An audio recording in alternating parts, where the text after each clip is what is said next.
गीता एक गरीब लड़की है। वह बिन माँ बाप की बेटी है, इसलिए उसकी सास और उसका पति उसे ज्यादा कुछ नहीं कहता। गीता के घर में गीता की ही चलती थी। वो जो कहती थी उसकी सास और उसका पति बिना कुछ कहे मान लेता था, क्योंकि वह एक बिन माँ बाप की बेटी थी और उसने शादी से पहले बहुत दुख दर्द सहा था। गीता घर का कोई काम नहीं करती थी। उसके घर का सारा काम उसका पति और उसकी सास करती थी और कुछ काम उसकी बेटी भी करती थी। गीता तो रोज अपना पर्स लेकर बाहर घूमने चली जाती थी।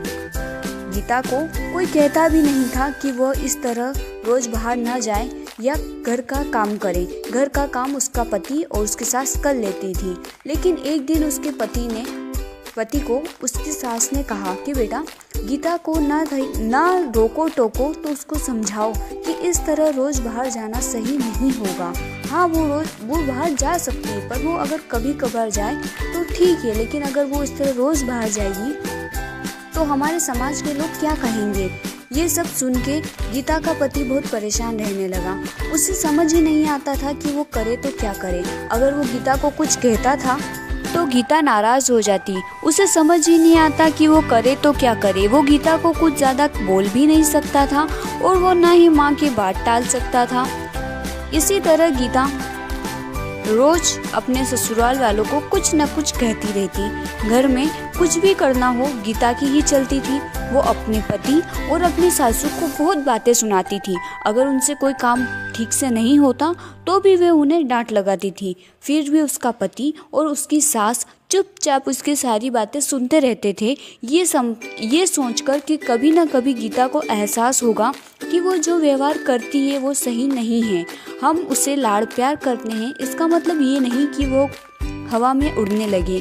पर ये बात कभी उसके ससुर ने और उसके पति ने उसके मुंह पर नहीं कही। उन्हें सिर्फ इसी बात का विश्वास था कि कभी न कभी उसे इस चीज का एहसास होगा। एक दिन ऐसे ही गीता अपनी सहेली रश्मि से मिलने जाती है। वो दोनों काफी दिनों के बाद मिलती है। रश्मि उसको सारी बातें बताती है कि कैसे उसकी सासू उस पर अत्याचार करती है और उसका पति भी उसकी सास की मदद करता है, उसे कुछ नहीं कहता।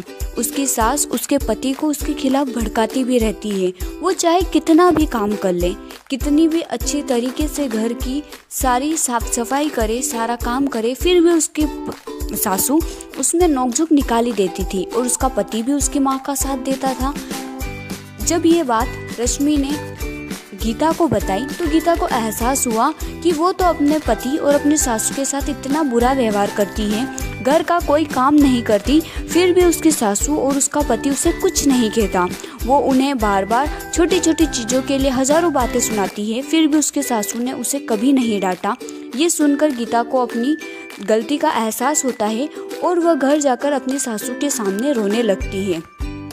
उन्हें सब बात बताती है कि उसे उसकी गलती का एहसास हो गया है कि उसने कितना गलत किया।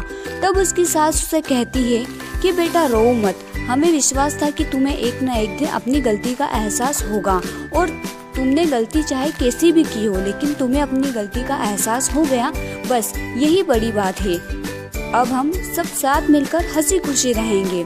तुम बिल्कुल शौक मत मनाओ, क्योंकि हमें पूरा भरोसा था कि तुम एक अच्छी लड़की हो और तुम्हें एक न एक दिन अपनी गलती का एहसास जरूर होगा। इसके बाद गीता और उसका परिवार साथ मिलकर हंसी खुशी रहने लगा। वो सब मिलकर सारा काम करते और हंसी खुशी जीवन यापन करते। अगर आपको स्टोरी अच्छी लगी हो तो वीडियो को लाइक और चैनल को सब्सक्राइब जरूर करें। इसी तरह के ग्रीन इफेक्ट वाले वीडियो के लिए यह स्टोरी कार्टून वीडियो आप अपने वीडियो पर यूज़ कर सकते हैं। इसमें कोई कॉपीराइट नहीं आएगा। हाँ, मेरी जो इसमें आवाज़ है, मेरा जो साउंड है, मेरा जो म्यूज़िक है, उसको आप हटा दीजिएगा, या तो अपना रिकॉर्ड करके उसमें डाल दीजिएगा या फिर कोई म्यूज़िक ऐड कर दीजिएगा, तो उसमें कॉपीराइट नहीं आएगा। आप सभी का दिल से धन्यवाद।